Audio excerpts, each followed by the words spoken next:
పుట్టినట్టుగా చెల్లి నవ్వగానే నచ్చినావులే చుక్కలెన్ను పుట్టినట్టుగా ప్రియా చూసుకోర పట్టి కోగిలి ఖవాలీల కన్నులతోనే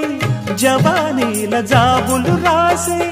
జగడం ఒకటి సాగిందో ఎమ్మో అజంతాల ప్రాసలు వేసి వసంతాల ఆశలు రేపి లలిత కవిత నీకే మాలగా దొరసోకు తోరణాలు కౌగిలింత కారణాలై వంశధార నీటి మీద హంసలేఖ రాసిన ఉత్తరాల ఊర్వశి ప్రేమలేఖ ప్రేయసి అందమంతా అక్షరాల హారతిప్పగా అలా అలా అదెంత వేడి వెన్నెలా నిజానికి ఇదంతా ఒట్టు